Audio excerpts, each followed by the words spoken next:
What a great celebration to be entitled Reason to Hope. I'm Ray Cortopassi at WGN-TV, and I'm so delighted to be here with you. Thanks for coming here this afternoon. How's everybody feeling? Yeah, good. Fantastic. Well, it's wonderful that you are here.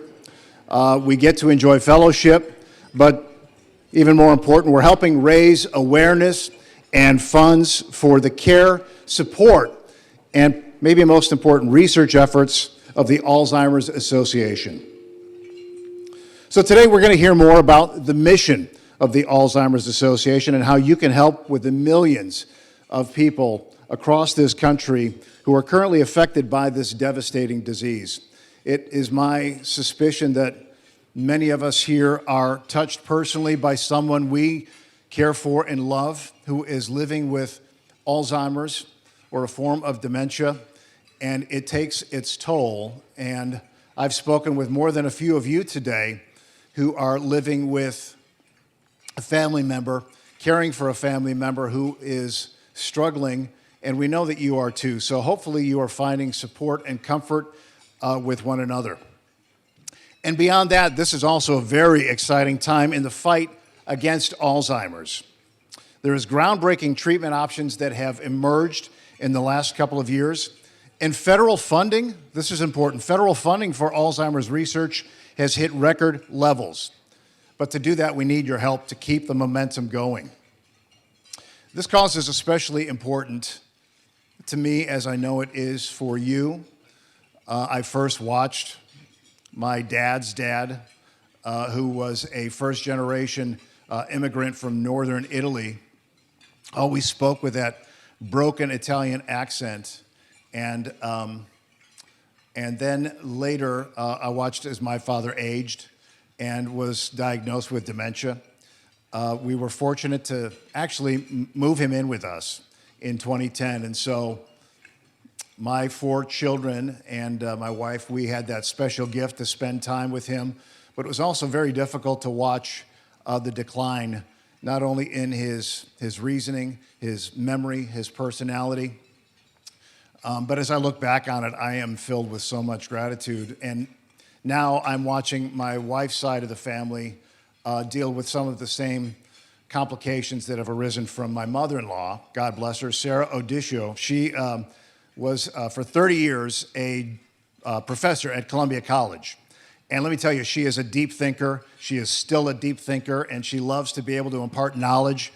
The only difficult thing is that as she imparts that knowledge, a minute goes by and that same knowledge is repeated. So we're all relearning how to sort of live with that sort of new challenge, but the blessing is that we're doing it with a lot of love and compassion, and I'm learning so much along the way about myself and how to be a good caregiver. As many of you know, that is an ongoing daily process. So I'm really happy to be here. I've been involved with the Alzheimer's Association for many, many years. The Walk to End Alzheimer's. I don't know, has anybody participated in the Walk to End Alzheimer's? It is a stirring event to see everyone lift the different colors of flowers and to learn the stages at which they are caring for someone for whom they love. So before I continue, we really have to say thank you for the many people and organizations and companies who have made today's events possible. First of all, our generous sponsors in the gold category. You can hold your applause to the end if you'd like. We would like to say thank you and recognize the Chicago Blackhawks, Griffith Foods, and George Joseph. Those are all of our gold sponsors, so let's hear it for their support and patronage. In the silver sponsor category, let's recognize AMSIV, Baker Tilly, Bank of America Private Bank, Carol Prins and John Hart, Chicago Private Wealth Group, Daspin and Aument, Dykema, Flying Food Fair, Grant, Thornton, Ingredion, Innis Law Group, Levenfeld Pearlstein, Fingston Partners, PNC Bank, Monarch Landing, Sedgebrook, and The Clear. Let's hear it for all of our silver sponsors. I guess I could have looked up there. You did the same with me, hopefully. I also want to recognize all of our bronze sponsors who are listed there on our screen and in your program. It's been a few weeks since I got to sit down at a lunch and get to meet our very esteemed colleague who has worked so hard to bring today's event together. Let's thank our event chair, Barry Masick, the honorary chair, Jennifer Convery, and members of our advisory council. Shannon Fenema, Chris Gensler, Jerry Rixey, Lisa Utter, and Marty Wilkie. We are very grateful for your leadership and for your dedication and the example that you are setting. So thank you so much. And finally, to all our hosts, thank you for bringing us together today. This event could not happen without you, and we are so grateful and so touched to have your support.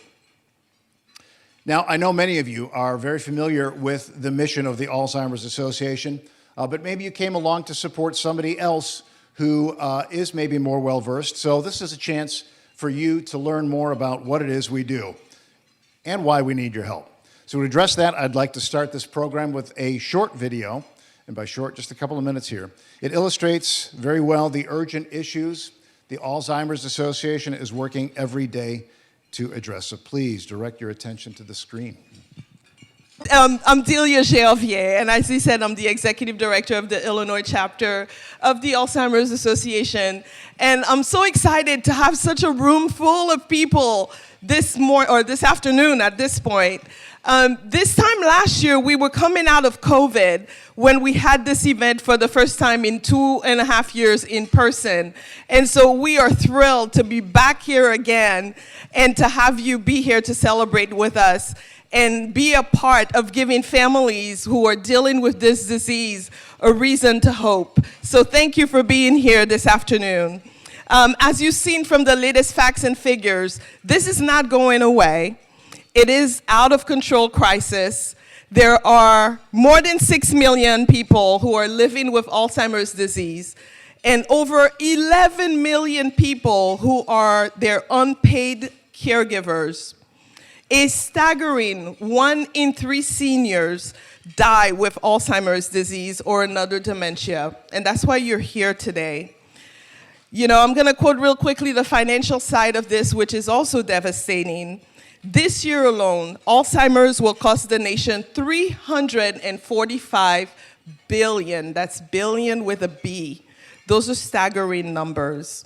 And it's expected to hit 1 trillion, that's trillion with a T, by 2050, which is why it's critical for us to make a dent into this.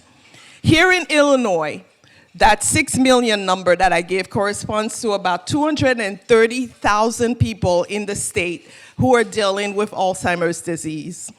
And the number that we talked about with 11 million unpaid caregivers in the state of Illinois, that number corresponds to about 313,000 people. By 2025, the number of people 65 years of age and older living with Alzheimer's disease is expected to increase 13% to 260,000 here in the state. And you know what that means? That means that the costs are also gonna increase. Alzheimer's is a cruel thief, stealing away individuals' livelihoods, hopes, memories, and eventually their lives, because there is no cure for this disease. It's destroying families, our finances, and our future. We have to end it. We have to end it. On a global level, the Alzheimer's Association has made funding research a priority. Yes, there is no cure, but there is hope. We are funding an estimate 1,000 active best-of-field research projects in 54 countries around the world, spanning 6 continents, to the tune of $320 million. Without research, there is no cure. Without research, there is no treatment for this terrible disease. And that's why the association has made funding research a priority. The Alzheimer's Association has worked with the federal government to develop a national plan to fight Alzheimer's, as well as to dedicate 3.7 billion with a B to Alzheimer's disease research each year at the NIH. Every year, $3.7 billion. That's amazing when you consider that 7 or 8 years ago, there was only $400,000 being spent on Alzheimer's research. And today, we have $3.7 billion every single year.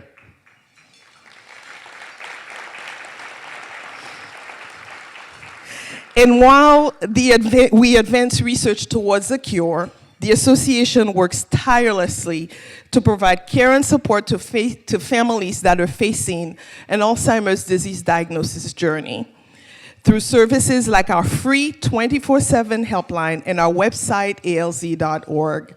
Just to highlight the helpline, that is free, and it's available 24/7, staffed by master's level social workers that are available at any time of day, 2 o'clock in the morning, holidays included, to answer any questions you will have. You will never get press 1 for English or 2 for Spanish. You will get a live person when you dial that number, and that is an amazing resource. The association also provides support groups, education programs, and other activity to help people who are dealing with this disease. To show you a little bit more about who we are and what we do, I guess I'm introducing another short video summarizing how your donations help us fight this disease. Now, I'd like to introduce Amy Nolan, who's the chair of the Alzheimer's Association Illinois Chapter's board, to talk about things the Alzheimer's Association is doing locally to stop Alzheimer's, as well as provide some recent updates on progress that we have made in the fight. So give her a warm welcome.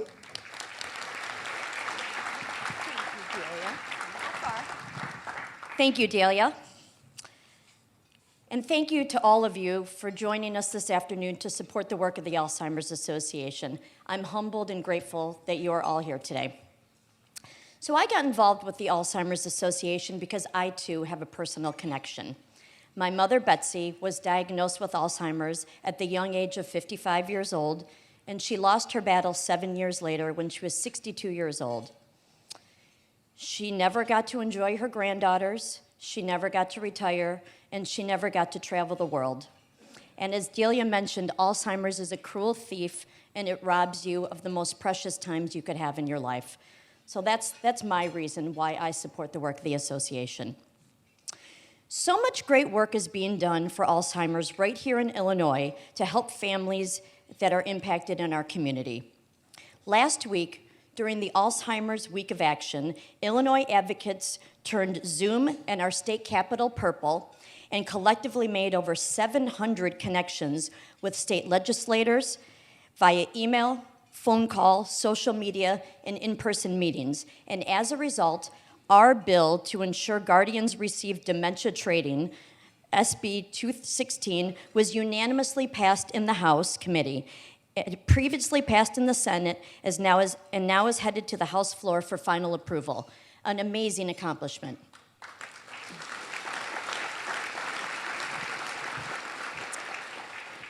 This past Saturday, over 330 people attended our inaugural African American conference, Release the Silence. It was an inspiring conference providing education around the disease and the health disparities which impact individuals in the African American community. I attended this conference, and it was an extraordinary inaugural event. On the research front, there have been some very exciting breakthroughs in recent months that have everyone impacted by Alzheimer's feeling very hopeful. None of these advancements would have been possible without the work and investment of the Alzheimer's Association. We are the world's largest nonprofit funder of research and have played a vital role in every significant development in the field. Earlier this year, the U.S. Food and Drug Administration granted accelerated approval of lecanemab, marking the second drug approved to treat Alzheimer's by addressing the underlying biology of the disease. This milestone was made possible thanks to the decades of investment and research led by the association, along with our grassroots advocacy on behalf of the millions of Americans facing this disease. These groundbreaking treatments are just the start. In fact, there are several other new Alzheimer's treatment drugs currently in clinical trial pipelines that researchers are hopeful will lead to even more progress. It is amazing that we can now say that we are in the era of treatment. This is the first time that we have been able to say this. Extraordinary. A long-standing issue in clinical trials is the lack of diversity. So to help ensure that scientific breakthroughs are benefiting all people, the association expanded its Alzheimer's diagnosis study, IDEAS, to New Ideas, which focuses on recruiting Black and Hispanic participants at hundreds of sites throughout the country. And to help researchers around the world collaborate and connect, the association helped create GAIN, the Global Alzheimer's Association Interactive Network. This first-of-its-kind online database provides dementia scientists access to a vast collection of Alzheimer's disease research data, sophisticated analysis tools, and other big data resources. By linking scientists to scientists, projects, and data, GAIN is transforming the field, improving the way researchers exchange and examine data, and is leading us closer to a cure. So as Delia mentioned, we currently have no cure, but we have hope. And all of this work is funded entirely by donations from people like you. And you are making a difference. Now, we are pleased to recognize two local researchers, Dr. David Gate from Northwestern University Feinberg School of Medicine, and Dr. Jin Zhang from Northwestern University, Chicago campus, for their work right here in our community. So Dr. Gates' research is focused on the intersection of the immune system and neurodegenerative disease. His laboratory employs genomic strategies to interpret immune system changes related to neurodegeneration. And you can tell I don't have a medical background, so I'm working on these words. The goal of the GATE lab is to identify novel biomarkers or immune therapeutic targets for neurodegeneration. And Dr. Zhen studies the link between hearing loss and Alzheimer's disease to determine whether hearing stress signals could be a serum marker for early-stage Alzheimer's disease. So I'd like to invite Dr. Gate and Dr. Zhang to join us on stage. We are pleased to award the Alzheimer's Association International Research Grant for $197,280 to Dr. Gate and $200,000 to Dr. Zhang. Oh. Thank you so much. Oh.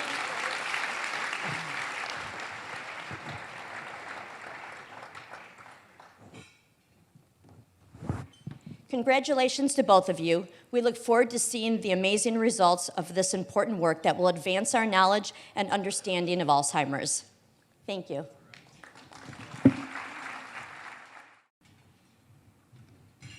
Well, how about that? Let's hear another round of applause. Congratulations.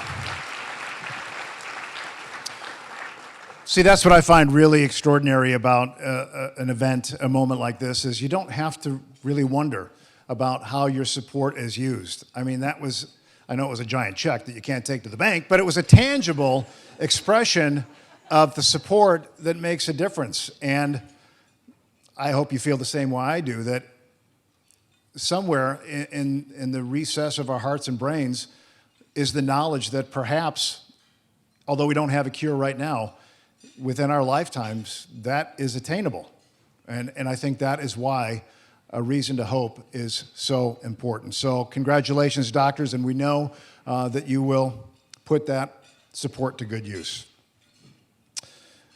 At this point, I would like to introduce one of our important partners in the fight to develop a cure for Alzheimer's. Ladies and gentlemen, please put your hands together for James Gilliam, the Vice President and Community Development Manager at Fifth Third Bank. James?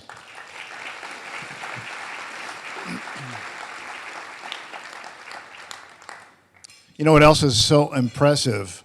you don't have the same vantage point that I do, but I'm up high and I can see all the faces, and I'm seeing a lot of faces that are younger, much younger than mine.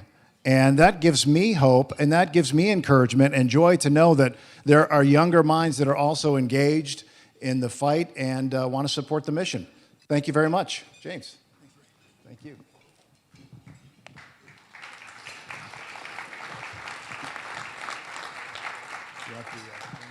Okay, thank you.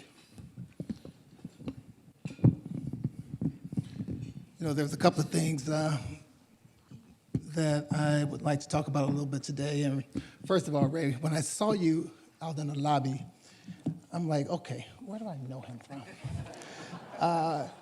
And I kept thinking and thinking, and part of it is because I've got a cable network now that dropped WGN, unfortunately. And My boss is right there at that table. So. and I was like, how in the hell do you drop GN when they're all over the country and I can't even get it? I live here in the city. But yeah, when I finally looked at the program, I'm like, that's who he is. And being in banking all my life, you can bring those checks to the bank. I'm not certain what we'll do with them, but you're more than welcome to bring it. Wow, who am I? Actually, I'm you. I was in this room several years ago in the middle of caregiving for my wife.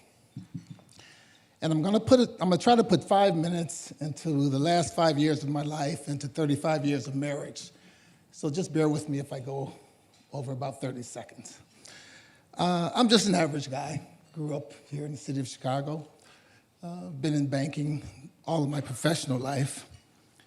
And loved my wife over 35 years. I met her in banking. And remained in love until the morning of January 21st of this year. And at that time, God decided to take her from my loving hands into his loving arms around 7:30 that morning. And since then, I've been trying to adjust to my new norm. So when I was asked to participate in this lunch back in November, December of last year, I agreed to do so. And obviously, my circumstances were a little different at that time, but I agreed to do so. And then my wife passed. And when she passed in January, it felt like April 27th was so far out that I said, sure, I'll do it. And the only way that I'm standing up here in front of you is by the grace of God and the prayers and the consistent prayers that I've received from colleagues and friends, and hopefully you in the room. Just pray with me through this. Who was Gillian? To know her, you definitely would love her, because she loved every single person she met. From the people that cut our grass every week to the lady that helped clean our house every 2 weeks. She treated everyone like family. She taught me a lot about how to love your neighbor.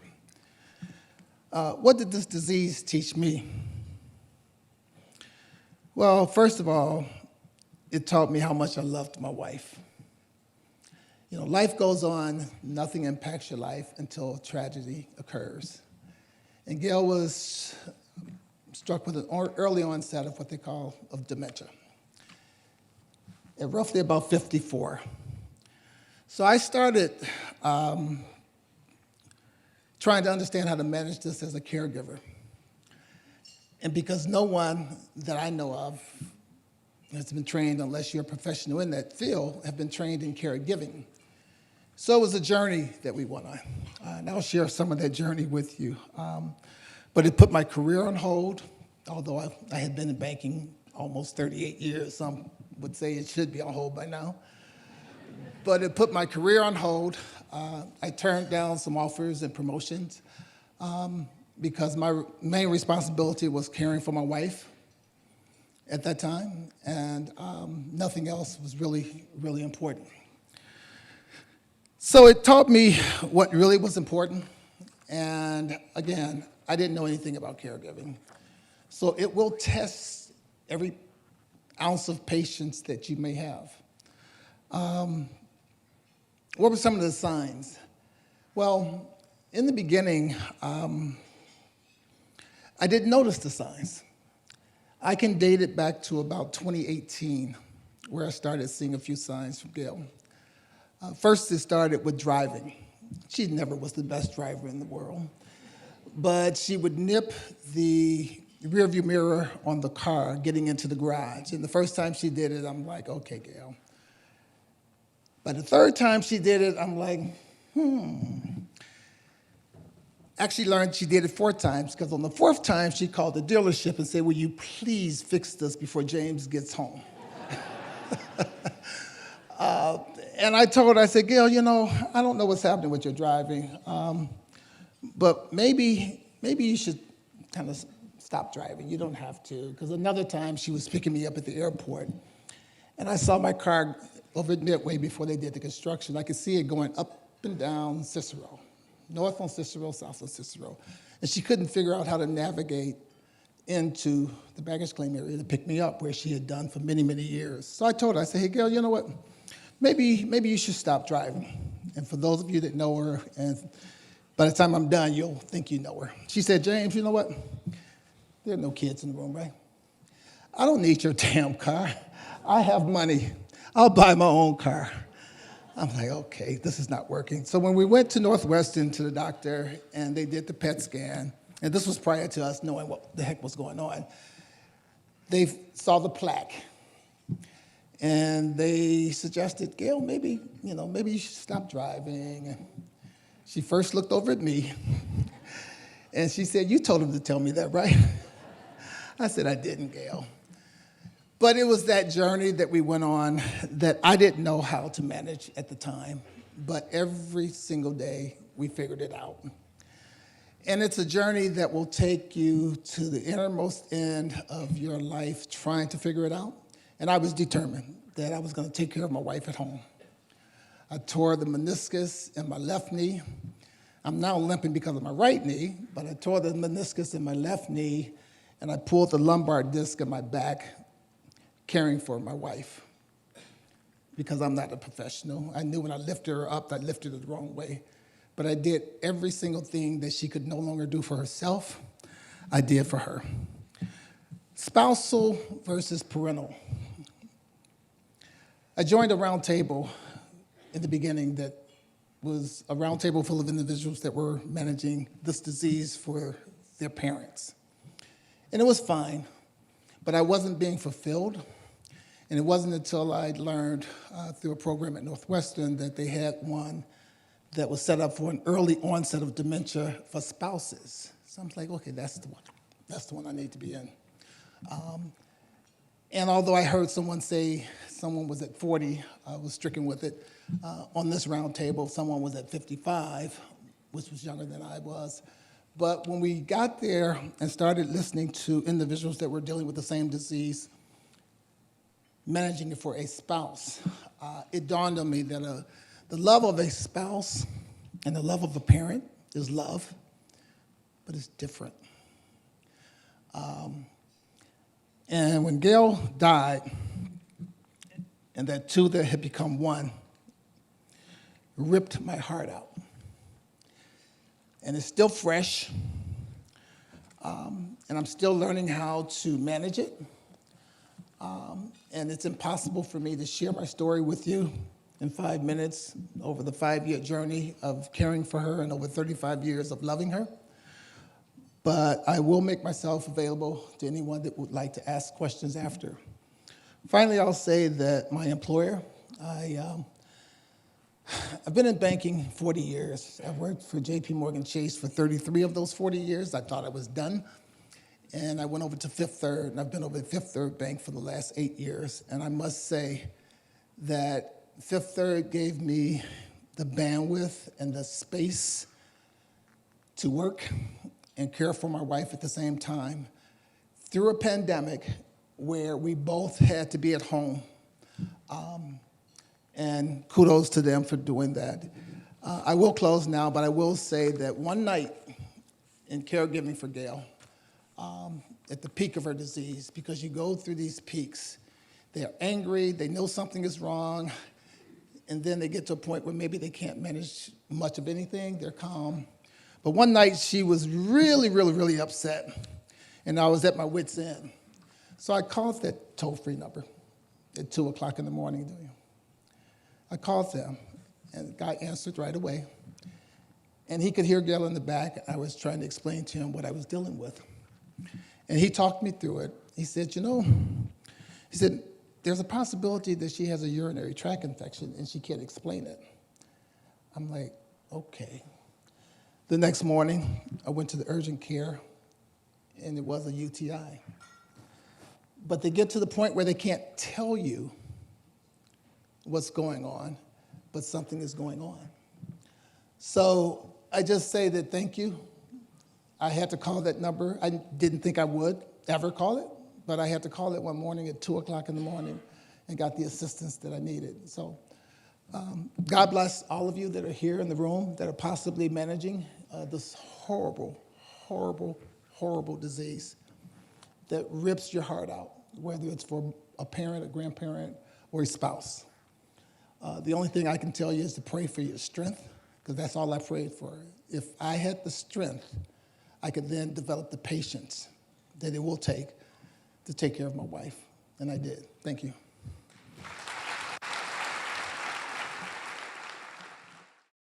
James, thank you for sharing your love story with us.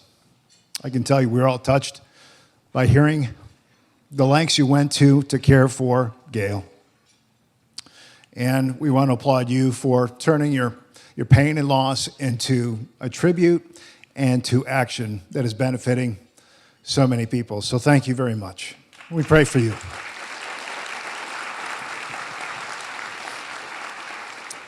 And please tell that bank with a quirky name, Fifth Third, that we say thank you for supporting you in your time of need and for being a part of the effort.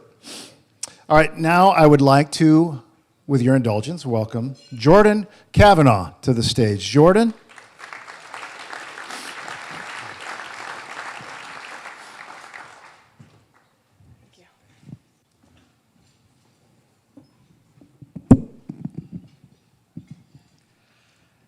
My name is Jordan Kavanaugh, and I'm here to share my story.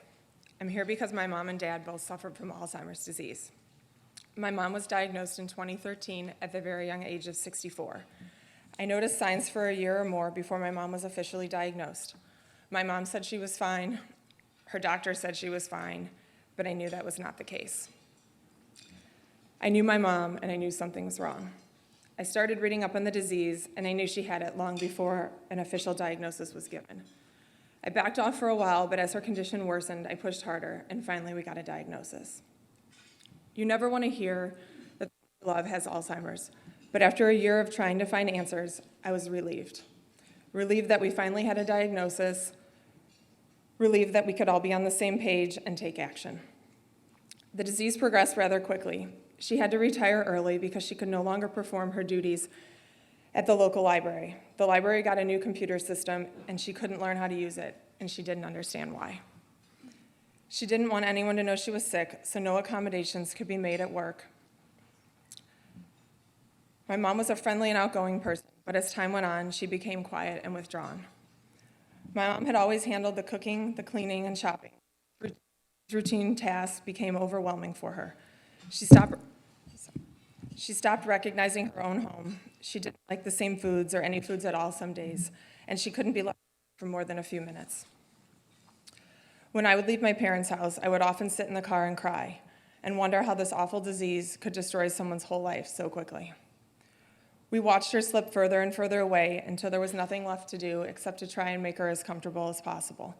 The last few weeks were some of the hardest days of my life. She completely stopped eating, wandered around the house aimlessly, and would spontaneously collapse. Alzheimer's took from her until she had nothing left. My mom lost her battle with Alzheimer's on October 14, 2017, at the age of 68, just 4 years after her diagnosis. Just a year later, in 2018, my dad didn't seem to be himself, but his early symptoms were different than my mom's, so that we assumed that it was grief or anxiety from losing his wife and having the life that he knew for nearly 40 years turned upside down. We went to see a few doctors, ran the usual tests, and were hoping for a simple explanation. Never in a million years did I expect the neurologist to tell us that my dad had Alzheimer's. With my mom, I was confident in what was going on and pushed for that diagnosis. But with my dad, I was totally blindsided. This time around, it was very different. My mom had my dad to care for her. She wasn't alone. And now my dad was living alone, and my sister and I were the only ones left to care for him. Initially, we managed going there for meals, calling a few times throughout the day, shopping for groceries, taking over the bills. But very quickly, that changed. We needed caretakers, adding more and more hours to their schedule each week, asking friends to help. We got by, but barely. It was like another full-time job. My dad seemed to go downhill faster than my mom in some ways, but he always knew who we were. He never let us see the side the caretakers saw, the side that sometimes saw people and things that weren't there. He knew he was sick, and unlike my mom, he wasn't shy about telling anyone about his condition. He knew that he was struggling and that things didn't make sense. Maybe it was because he watched my mom go through the very same thing, or maybe it's because Alzheimer's impacts everyone differently. He still knew his home, his daughters, and his favorite restaurant. He passed suddenly from heart complications on December 2nd, 2020, only 2 years after he was diagnosed with Alzheimer's. I was deeply saddened by his death because I didn't get to say goodbye, but I was grateful that he didn't have to lose anything more to Alzheimer's. I joined the Alzheimer's Junior Board in 2015, not long after my mom's diagnosis. My friends were always supportive, but having people who understood firsthand what I was going through was invaluable. Meeting a network of people who were experiencing or had previously experienced the devastating effects of Alzheimer's helped me navigate the scary road ahead. The friends I've made on the board will be lifelong friends. This group gives me hope. We have the same purpose and the same mission, ending Alzheimer's. Alzheimer's still years from my parents' lives and still precious time with them for my sister and I. Holidays, birthdays, special occasions, and even regular days aren't the same. My parents' struggle with Alzheimer's is over, but I know it could affect any one of us someday, and I'm fighting as hard as I can to change that storyline. I will continue to fight, advocate, and raise awareness until no one else has to battle this disease or watch a loved one suffer from it. I'm here to help find a cure, and I'm here to meet the first survivor.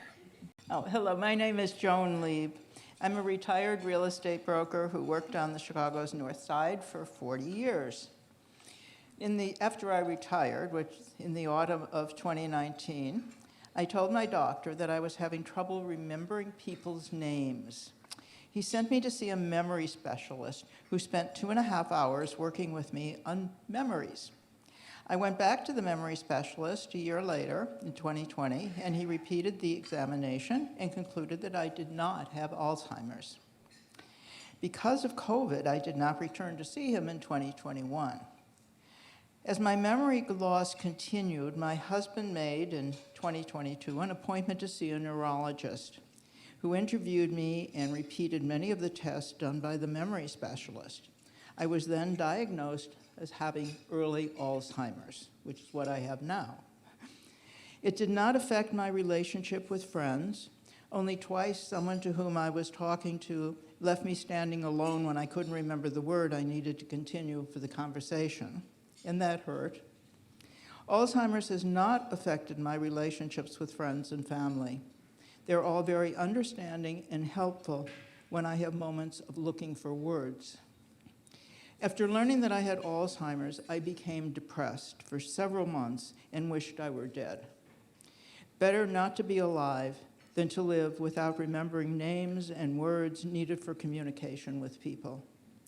I am fearful about getting worse as time goes on, so that I will not be able to communicate, read a book, cook a meal, or be able to take care of myself and become a burden to my husband, who, by the way, is wonderful and he just does everything for me now. So I decided to get involved with the Alzheimer's Association, as I wanted to learn more about the disease and meet with others like me to find out how they are accepting Alzheimer's. I hope there will be a new drug, and by the end of this year, a drug that will slow the progress of dementia in the brain and allow us to lead a happier life.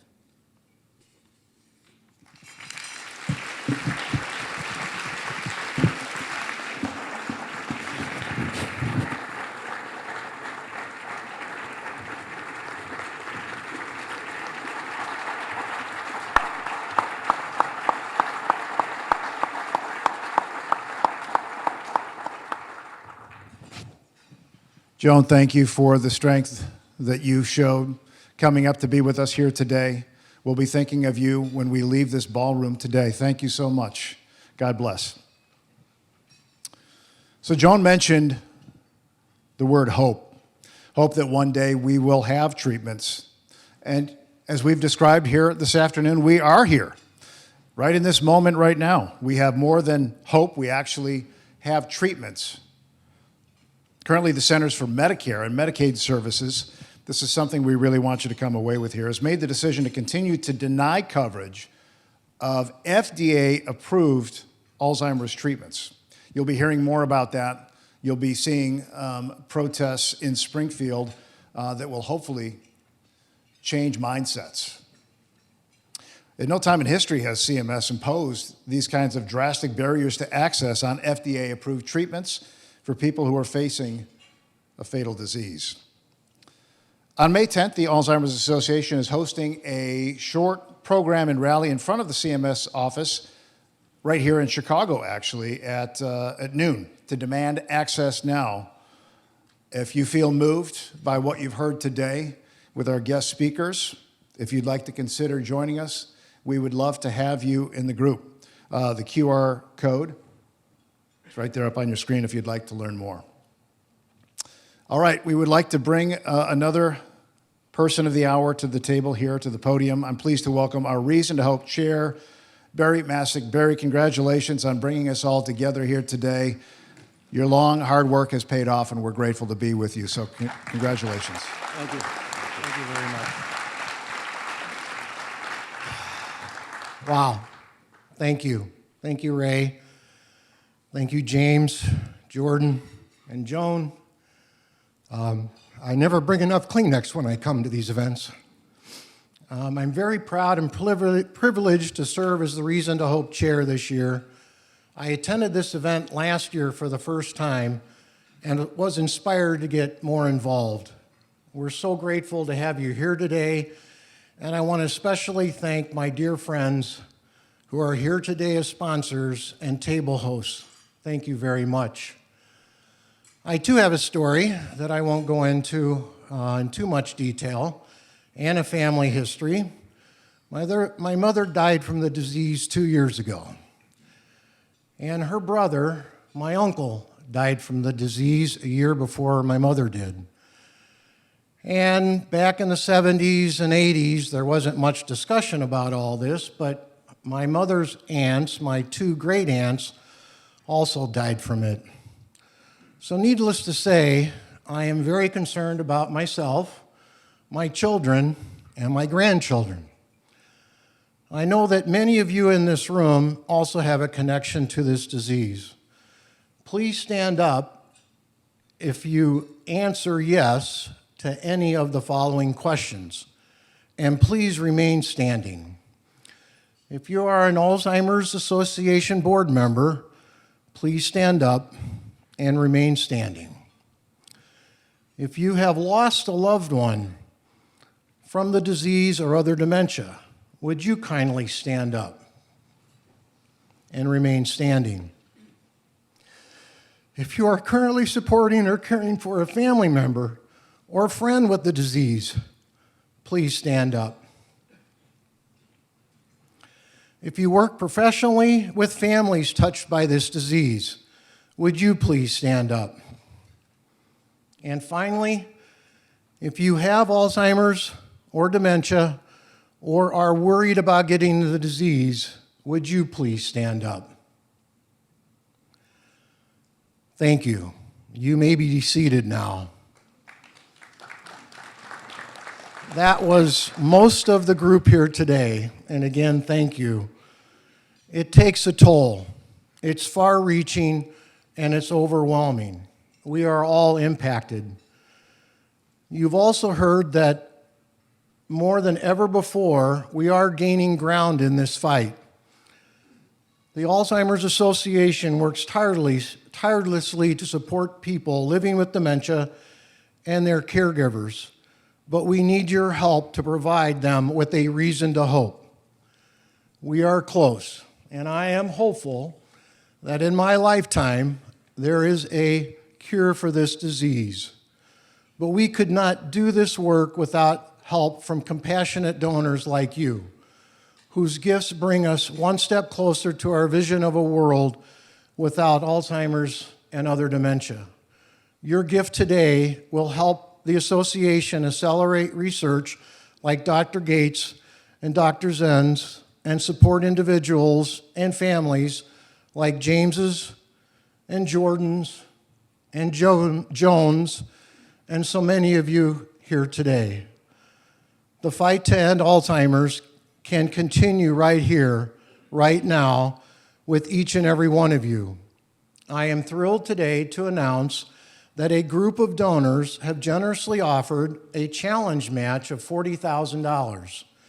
That means your donation of $500 becomes $1,000, and your donation of $1,000 becomes $2,000. By donating today, you will be doubling the impact of your gift. Thank you to these donors listed on the screen.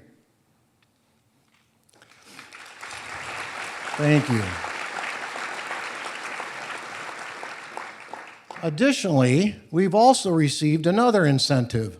This one is from the Blackhawks, one of our gold sponsors. Everyone who donates $500 or more today will be entered into a raffle and win 4 100-level tickets to a Blackhawks game this next season, plus a Connor Murphy signed jersey and a ride on the Zamboni. Yes, on the Zamboni. Thank you to the Blackhawks for this generous VIP experience. So, yes, thank you, Chicago Blackhawks. So let's do something now about this disease. I ask that you join us in this fight by making a donation. And again, donating now will double the challenge match. And if you donate $500 or more, you'll be entered into the drawing for the VIP Blackhawks experience. So at this time, I ask everyone to get out your phones. You can get out your phone now. And join me in making a gift at reasontohope23.givesmart.com, or you can scan the QR code on the screen. reasontohope23.givesmart.com. And if you don't get it done right now, you can do it a little bit later this afternoon. And for those of you who wish to make a donation by check or a donor advised fund, your hosts at the table have donation cards. You can fill out the card, include a check, if that's what you're going to do, and return them to the envelope. We're going to take just a minute or two to do this now, and then I'll let you go. But you have to do this. Give me a minute or two.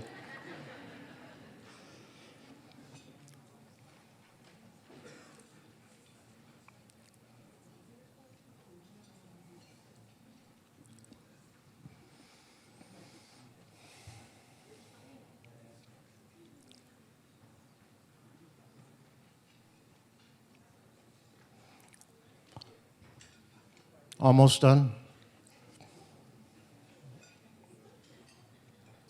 30 seconds.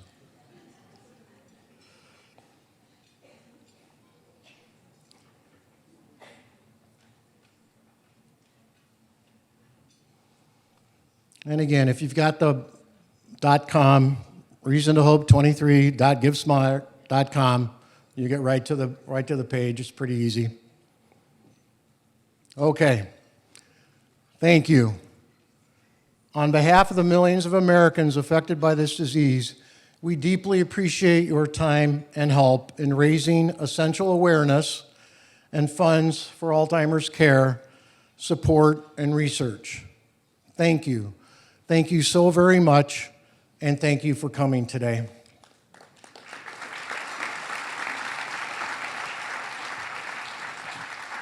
Thank you, Barry. And is it just me, or does it seem like QR codes were just invented like 3 weeks ago?